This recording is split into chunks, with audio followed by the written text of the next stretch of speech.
Hi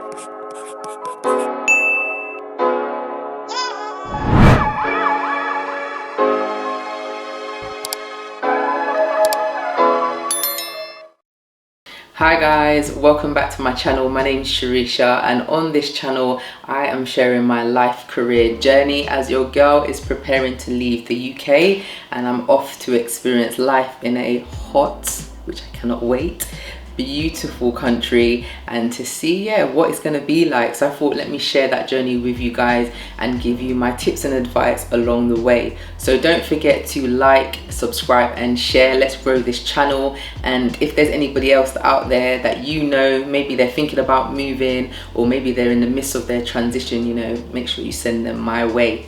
So today I really wanted to share some of the things that I've been learning, because it has been a journey, guys. Like, honestly, moving country is crazy, and then moving country when you own a property is another thing, and we will get into all of that because honey, I feel like I need a little bit of tea, but because it's a bit hot today, I'm gonna leave the tea because it's been a lot.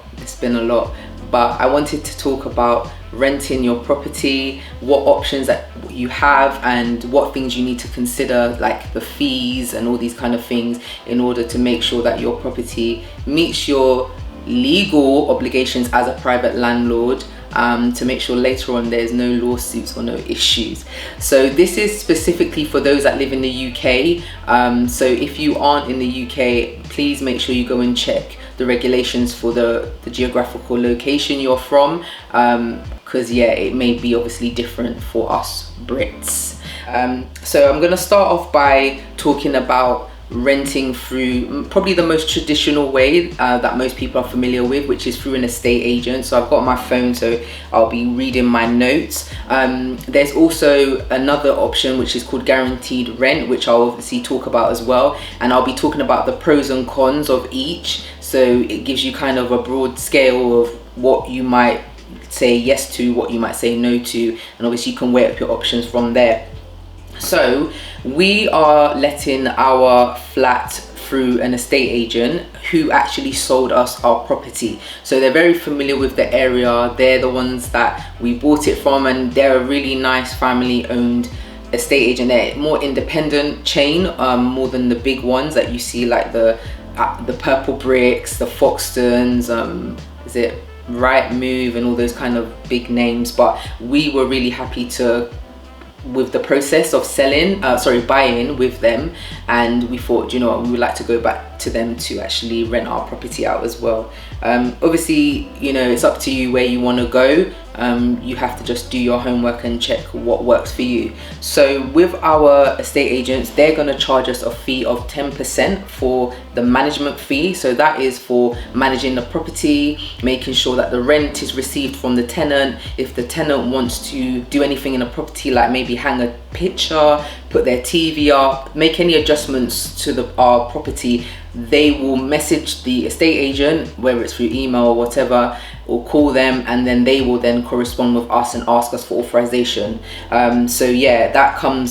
That for us is just the best thing. When you're abroad, I just really don't want tenants like texting me at like 1 a.m. in the morning saying that they want to do something or this is not working. I'd just rather it be through the estate agent. I think it's more professional, and it just that familiarity, we're not here for it. So that's kind of what management fee covers. Also, the other thing that the UK does is something called tenancy deposit protection scheme. So I can't remember what year it came into, but I know some years ago when I was in a private rental with my family at the time, like when I was still at home with my mom and my siblings, that wasn't a thing, and basically landlords could turn around and say they're not going to give you back your deposit because maybe they think that you've made their house messy or you've broken something, but there was no legal protection for us as tenants. So the government brought that in, where now a deposit is put into this special scheme, and therefore even to get the money back, I think I've heard that it's very hard for a landlord to get the money back. Like, you really have to show a great amount of evidence to be able to say why you think X amount or the full amount of the deposit should be kept by yourselves because of maybe damages to your property and so forth. So it's there to protect the tenant, I feel like, more than probably the landlord. But at the same time, I get it, because I've been on the other side where I was a private tenant as well, and having to try and fight your landlord to get your money back was quite stressful. So yeah, that's something that's a cost as well to you as a landlord, and it's a legal requirement if you're going to private let your property.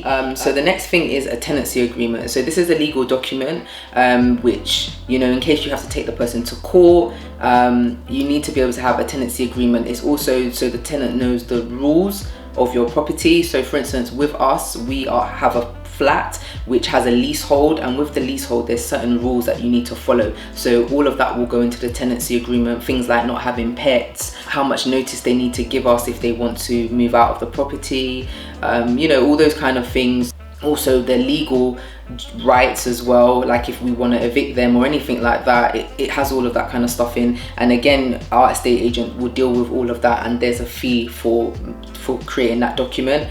You can do them yourself. I used to do them in my previous job as a project manager, but at the same time, sometimes just for peace of mind, you might want to just pay, and we're at the stage where we just want peace of mind, so we want everything done properly by the estate agent. And the next cost is administration / referencing fees. So that is where they will do a check on your prospective tenant, so they'll get referencing, they will do a credit check, all the paperwork that needs to go with that. So you know, I think it's really important as a landlord, you want to know who's coming into your property, like especially when you know, taking care of your property, you've spent money on it, you want to make sure that the right tenant is going to be living in your property and give you a bit of peace of mind that it will be taken care of. So all the fees that I've just spoke about, they're all fixed fees for us with our estate agent. So these are not things that we can pay for or get done ourselves, but the next things I'm going to be talking about, you can actually outsource. Obviously you need to check in with your estate agent about whether certain fees are fixed. I don't know how other estate agents do things, but for us, these things I could actually look for externally and just like price check if I'm getting a good deal or not. So you need to also, this is not legally required, but it is probably beneficial to have an inventory check done. So this is where somebody will come in, and basically there's like a 50+ page document, and they will go through every nook and cranny in your property, down to inside your cupboards, your skirting, walls, looking at cracks, if you're leaving anything. So like we're gonna leave the blinds and stuff like that, because they're made to measure for the windows and we're not going to take them away. So they'll look at the conditions of all of these things and make sure that they document them by taking pictures. They will compile it into a report, and this is done before a tenant moves in and also when they check out. So this also helps you if there are damages to your property. When you are now dealing with the deposit scheme, you can go and say, hey, this inventory list was done prior and this is not what my place was looking like, or this thing was damaged, or you know, and they will obviously decide whether it's normal wear and tear or if actually the tenant is liable. So I think it's really important that you would want to have an inventory list. The next thing is check in and check out. So that is where the estate agent will meet the tenant, hand them over the keys. Also they'll check things like your electric and gas meter, because it is common that some people run up bills, and you know, you don't want all of those bills and debt coming to your property. You want to be able to say to the gas company, the electric company, no, this is the person who was living in my property and this kind of debt is their responsibility. So you will get your meters read and all of that by the estate agent. They will have all of that documented, and then they will obviously check that again when the person moves out, also collecting the keys back from them and just making sure that the property is in order. So the next thing, which has been the bane right now of this journey, is something called a fixed wiring test. So this came into the UK on the 1st of June 2020 during lockdown, And this basically is something that needs to be done at least every 5 years. So this is where your fixed wiring in your property is tested by a qualified electrician, not someone that tells you they can do electricals. No, a qualified electrician, and they basically do testings and they will give you a report. Unfortunately, ours did not pass, and it was such a stress at the time because we had recently renovated, like what, less than a year and a half ago, and our builders at the time brought in an electrician and also did some of the electrical stuff themselves. And obviously now that we've had our test done, we've realized that things weren't done properly. So this was brought in as a way to, I guess, bring up the standards of private letting and making sure that things are safe. And even if you're not letting out your property, I think this is something that you need to be aware of and to ensure that, you know, you're on top of, even for your own safety, because it can cause your electrics to trip, and it can obviously cause blowouts in your sockets and things like that, which can then damage your like TV, your fridge, your electronic devices and stuff like that, which is going to be a lot more frustrating and costly. So basically we are going to have to rewire our whole property. Now our property has been renovated where all the wires and everything are in the walls. So this means now that we've got two options. You can have something called trunking, which is like, especially if you're familiar with like social housing, you had this thick plastic that you hide the wires in, and it's not very aesthetically attractive. And obviously we had that in this place before, and we got it all taken out and done up nicely, so everything was hidden and it looks all, you know, smooth and nice. And now we might have to revert back to it, which is really annoying. And secondly, the other option is obviously getting everything dug back up, and then that means obviously everything needs to be replastered, painted, so that's another cost. So yeah guys, when you go to buy a property, probably not so much a new build if it's like literally brand new, you're the first person in it, but anything where someone's already lived in, you really want to make sure you get your fixed wiring tested prior, because if you get it done prior and there's any issues, any wires can be changed, they can be chased and all of that stuff before it's all plastered and made lovely. When it's already been decorated and now you've got to go back and dig it all up, there's going to be a lot more cost to it. So also a lesson learned for us was we won't take the word of a builder that says he has the ability to be an electrician. No, get a plumber and electrician separate, full stop. Make sure from the jump you get that test done to make sure that the wiring is either good to go or it needs redoing, so then you will know how to do all of that. And especially plumbing as well, all of those kind of things you want to do before all the plastering and the decorating and the tiling is done, because it will be a lot easier at that stage. So yeah, it's been a very costly lesson learned, but it's something that you will learn being a homeowner, and especially if it's your first time on the property ladder. These are things that unfortunately sometimes you have to learn the long-winded way, the costly way. So yeah, that's something that is a legal requirement now. I guess there was probably a stage where a lot of maybe private landlords weren't keeping on top of those kind of things, and obviously that puts their tenants at risk.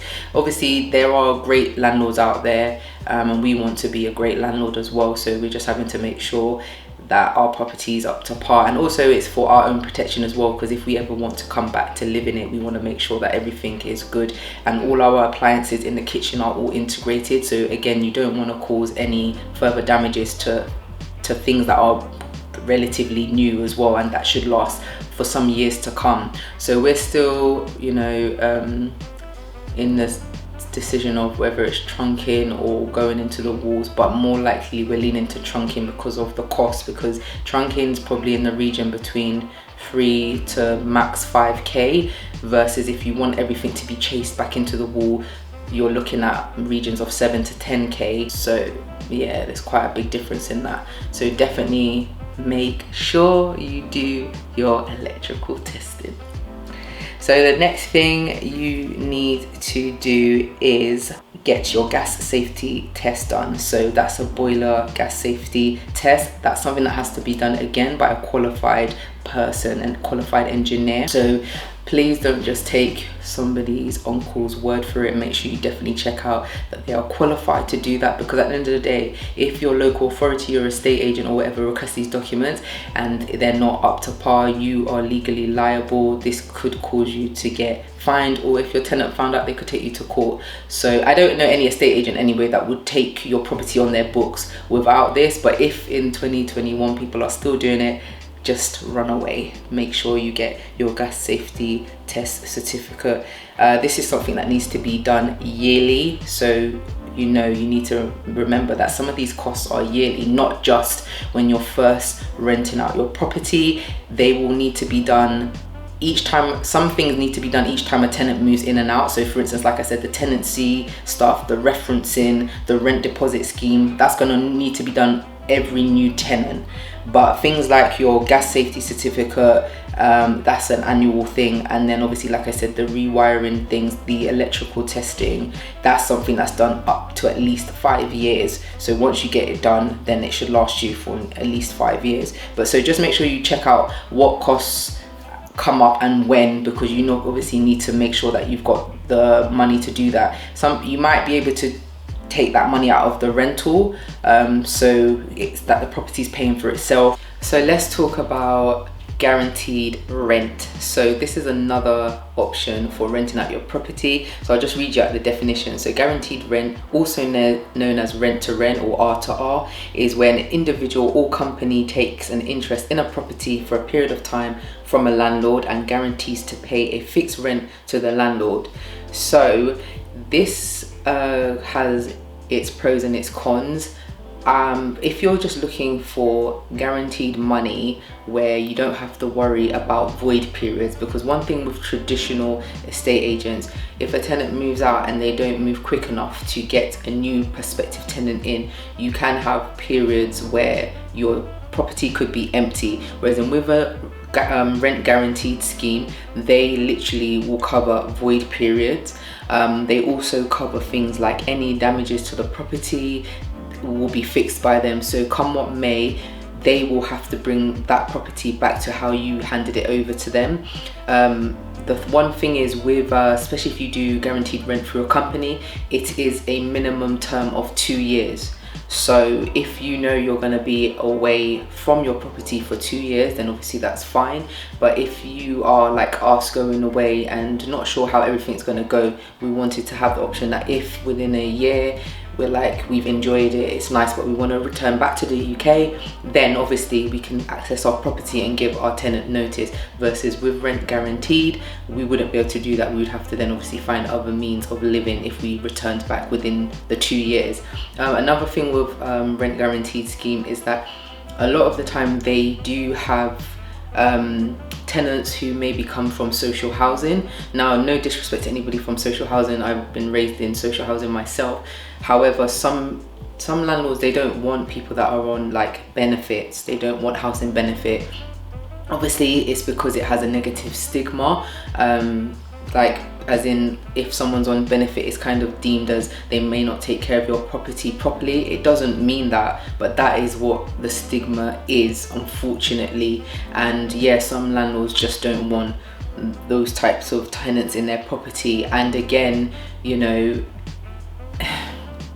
it's difficult, but it doesn't mean because someone is on housing benefit that they don't know how to value things. But the notion is when someone's not actually paying for something themselves, there may be a lack of consideration for other people's things. So you have to take that into consideration, that with this type of renting, you don't have autonomy over the type of tenant. Whereas with traditional estate agent renting, we can ask the tenant to come and see us, we can have a conversation with them, we can say to our estate agent, we're not feeling this person, could you look for someone else? Versus with rent guaranteed, because it's guaranteed rent, they're just going to find a tenant. It's like you have no control over that. So you really got to think about those kind of things as well. Obviously you've got peace of mind knowing that for 2 years, come what may, if there's any void periods, I'm gonna get my rent, my mortgage is gonna be paid, and I'm good. Again, if they damage the property, all of those costs will not fall on you, versus with traditional estate agents, if there are damages, you're going to want to fix it up whilst you are still maybe trying to get the rent deposit scheme to give you the deposit to cover those costs. Again, you don't know how much damages will be and if the rent deposit will actually cover those damages, so you've got to really weigh up those pros and cons. And if you're doing it through an individual who's doing like R to R, rent to rent, again, you have to really make sure that the contract is very clear on what they are going to do, how much they're going to pay. If there are damages, are they going to be liable for the full damages? You know, all those kind of things. Whereas in a company, it might give you a bit more security versus an individual. And you do see on YouTube a lot about people that do R to R renting and stuff like that. So, you know, there's a lot of information on those kind of things, and the good old Google will also help you out on that. But just those are just kind of like the surface stuff, the main bulk of what rent guarantee is. And yeah, whether you kind of want to do that, like I said, for us, we're just going down the traditional route of the estate agent because we just feel like that is better for our circumstances currently. But yeah, definitely do your homework and really weigh up the pros and cons, because at the end of the day, you know, buying a property, it takes a lot of work and effort, especially when you're coming from a space where you didn't get any support, any help to get that deposit. And it's not easy getting 20%, 10%, it's changing all the time. And yeah, you know, you want to know that that investment is being taken care of. So yeah, guys, make sure you do check all the information out. Legislation is always changing. Make sure you check with your local councils as well if they've updated anything that you need to know about, because you don't want to be stung later on just because you didn't kind of do your due diligence by making sure you did your research. So guys, if you found this video useful, don't forget to like and subscribe and share. Comment below as well if you're currently renting out your property. Is there anything else I should know? What have you learned? If you're in the midst of thinking about guaranteed rent or traditional renting, like which one are you leaning towards and why? And yeah guys, until next time, I'll see you in my next video.